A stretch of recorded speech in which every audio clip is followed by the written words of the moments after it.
Buenas amigos, bienvenidos a otro video de Che TV. Por suerte no está lloviendo y tal como les dije en el último video, esto me permite visitar la que fue la primera academia de oficiales de las SS fundada aquí en Bad Kreuth. Mucho de lo que fueron las instalaciones originales de esta academia se conservan hasta hoy, porque hasta el año 1991 estuvieron aquí estacionadas las fuerzas especiales del 10º Regimiento de los Estados Unidos, y por eso a mis espaldas esta maravillosa escultura nos recuerda la amistad bávaro-norteamericana cultivada desde esa época, desde el final de la Segunda Guerra Mundial. Y lo que dice la placa es: ojalá que esa amistad que parecía imposible siga floreciendo.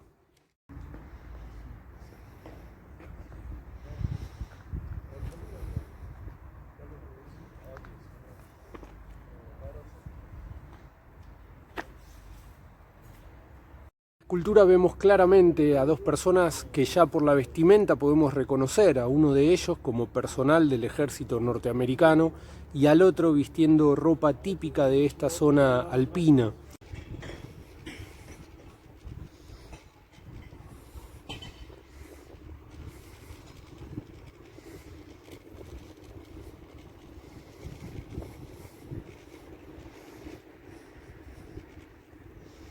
Cuando fueron construidos los edificios que forman parte de este complejo, no se escatimó en gastos, porque de hecho había que convencer a los estudiantes y a cualquier persona que pasase por aquí que este era el lugar en el que se estaba formando la élite de la seguridad de la raza superior que iba a dominar el mundo. Por eso estas instalaciones contaban con absolutamente todo lo que podía tener un centro educativo militar de la época. Por supuesto, lo más visible, lo que más llamaba la atención, eran la piscina climatizada, el estadio deportivo, absolutamente todo. El atletismo era una de las disciplinas muy importantes aquí, junto con la educación militar y el adoctrinamiento nacional socialista. Y de hecho, de los 12 entrenadores de distintas disciplinas deportivas que hubo aquí, durante el tiempo en que estuvo en funcionamiento la academia, 8 eran campeones nacionales. Este era el corazón del complejo, de los distintos edificios, en el cual vemos que se han hecho reformas. Hay algunos edificios obviamente de un estilo más moderno y esto sigue en funcionamiento. Aquí funcionan edificios gubernamentales y veo gente que viene a hacer trámites municipales u otras cosas. Pero donde estoy yo ahora evidentemente era la plaza de armas y los mástiles que están a mis espaldas, aunque hubiese otros mástiles en aquella época, hubiesen flameado las banderas del Tercer Reich. Hay lugares aquí que se siguen identificando de acuerdo a las fotografías, ahora lo vamos a recorrer. En particular me refiero a dos torres que hay a la entrada principal, que resultan inconfundibles. Si bien creo que falta una parte que era como un puente, resulta inconfundible esa parte de este complejo.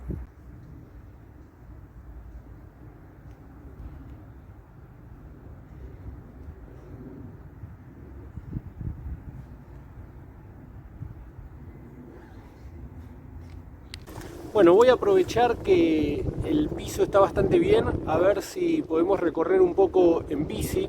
Como les decía, se aprecia que hay edificios nuevos, pero el grueso de los edificios del complejo siguen de acuerdo a cómo fueron inaugurados en 1936.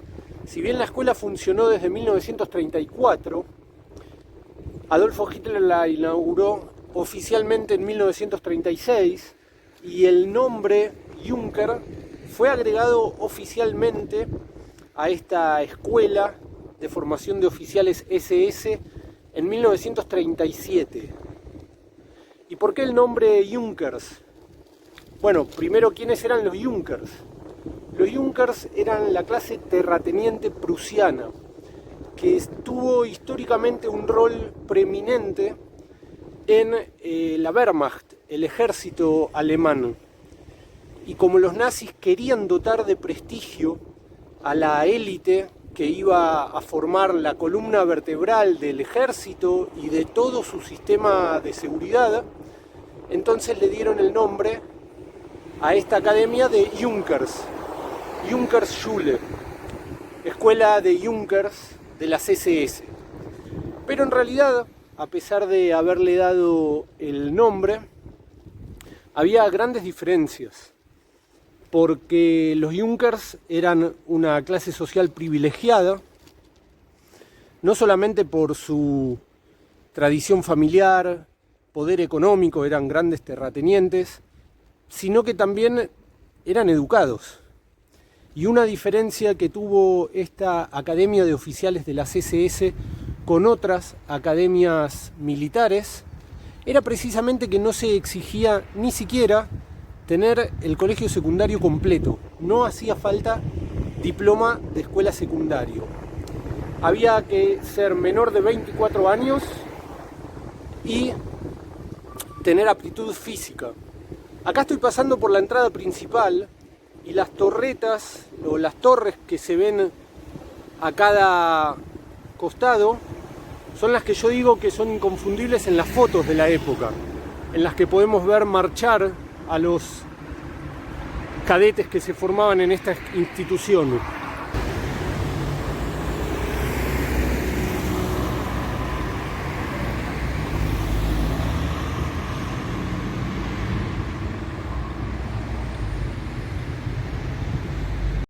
Les decía, el cartel a mis espaldas indica que aquí funciona la oficina de finanzas de la ciudad. Por eso toda la gente que tiene algún tema de finanzas tiene que venir aquí. Es un tema con edificios históricos, ¿no?, que siguen funcionando, hay que darles algún uso. A los gobiernos no les sobran los recursos ni los edificios. Algunas veces funcionan como memoriales o como museos, otras veces simplemente siguen funcionando. Y preguntémonos cuántos edificios en nuestras ciudades visitamos todos los días que tienen una historia que desconocemos por completo. En la entrada les cuento un poquito más de la historia. Les cuento también que esto está ubicado en la calle Profesor Max Lange Platz número 1, por si alguien está por aquí y desea visitar. No figura demasiado en los mapas. Y les contaba, el objetivo de esta escuela cuando se creó fue seguir profesionalizando la formación de los oficiales de las SS, porque hacía muy poco tiempo que se había desmantelado a las SA porque representaban una amenaza para el liderazgo de Adolfo Hitler en el partido nazi. Su líder, Ernst Röhm, se tomaba un poquito demasiado en serio la palabra socialismo, que formaba parte de la plataforma y del nombre original del Partido Nacional Socialista de los Trabajadores Alemanes, y él junto a sus hombres planeaban una revolución, no estaban alineados por completo al programa del partido nazi y al liderazgo de Adolfo Hitler. Por eso en la llamada Noche de los Cuchillos Largos fueron eliminados los dirigentes de la SA, con Ernst Röhm a la cabeza, a quien en ese momento se le hizo público que era homosexual, algo que era sabido desde hacía años, pero que no había sido un problema en la etapa de alcanzar el poder por parte de los nazis. Las SS se transformaron en la organización principal para todos los temas de seguridad, y a partir de allí se pretendía seguir influenciando otras organizaciones, entre ellas nada más ni nada menos que el ejército, que tenía una tradición que era completamente ajena al nacionalsocialismo. Por eso era importante formar oficiales en esta escuela altamente adoctrinados. De hecho, parte de la currícula era todo lo que tenía que ver con la superioridad racial. Se les hacía una revisión de documentos familiares a todos los candidatos a la escuela de oficiales aquí. Debían demostrar 8 generaciones hacia atrás o hacia el año 1750 que tenían antepasados puramente arios. Y los que se formaban aquí no solamente servían en las unidades armadas de las SS, las llamadas Waffen-SS, sino que también servían en la policía secreta, en la Gestapo y en otros cuerpos de seguridad del Tercer Reich. Por eso el entrenamiento que recibían aquí no tenía que ver únicamente con tácticas militares, sino también con cuestiones administrativas, pero también, como muchos de ellos venían de clases humildes, los manuales de instrucción incluían cuestiones básicas como cómo comportarse en una mesa, cómo usar el cuchillo y el tenedor, o cómo escribir correctamente una carta. ¿Por qué se eligió este lugar para inaugurar esta academia que fue la primera de su estilo? Después de esta hubo más Junkerschule a lo largo y ancho de Alemania y también en los territorios ocupados por la Alemania de Hitler. Pero aquí se suponía que el paisaje era inspirador para que se formara a la élite de la supuesta clase superior, de la raza superior, y también porque esta ciudad estaba muy bien comunicada con líneas de ferrocarril a Múnich y a otras ciudades. De hecho, funcionaba acá un subcampo de concentración que dependía de Dachau. Dachau fue el primer campo de concentración al que se enviaron a los enemigos políticos del nazismo. Y aquí, en esta academia, trabajaban forzados esclavos. Prisioneros de Dachau fueron traídos hasta aquí y servían en todo lo que tenía que ver con el mantenimiento y otras cuestiones como trabajadores forzados de esta escuela de oficiales. Obviamente parte de la currícula que tenía que ver con el adoctrinamiento se estudiaba directamente del libro de Adolfo Hitler, Mi lucha, que fue un récord en ventas, pero nadie sabe a ciencia cierta quién lo leyó realmente, porque era un libro que se compraba institucionalmente en todas las fábricas, en todos los institutos, en cualquier cuerpo de gobierno.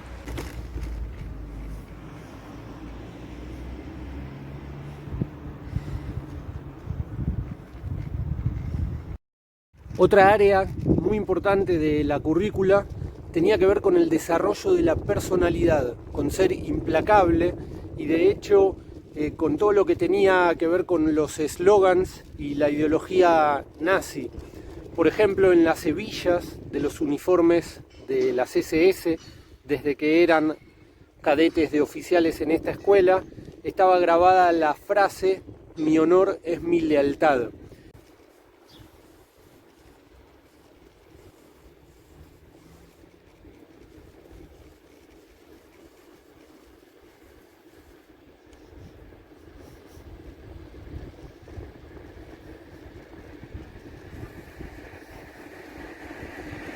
Ahora bien, ¿cuál fue el final de esta academia de oficiales? Bueno, fue el final durante la guerra, hacia marzo de 1945. Todo el personal y los cadetes de la academia formaron una unidad para combatir lo que ya era una derrota inevitable de Alemania. Y la unidad se llamó primero la unidad Junkers, con el nombre de la escuela, pero muy rápidamente cambiaron el nombre a la unidad de los Nibelungos, haciendo referencia a la poesía épica nórdica y germánica, en la cual está basada la serie de 4 óperas de Richard Wagner, El Anillo del Nibelungo. Esa unidad se rindió finalmente después de dar varios combates el 8 de marzo en los Alpes de aquí de la zona a manos de los estadounidenses. Y ese fue el final de esta academia que, como dije, estuvo después ocupada por las fuerzas especiales del 10º Regimiento de los Estados Unidos hasta el año 1991. Espero que les haya gustado el video de hoy. No olviden suscribirse al canal, dejar un like o comentario que me ayuda muchísimo a que siga creciendo la comunidad de CheTV. Un gran abrazo y nos vemos en el próximo video. Chau, chau.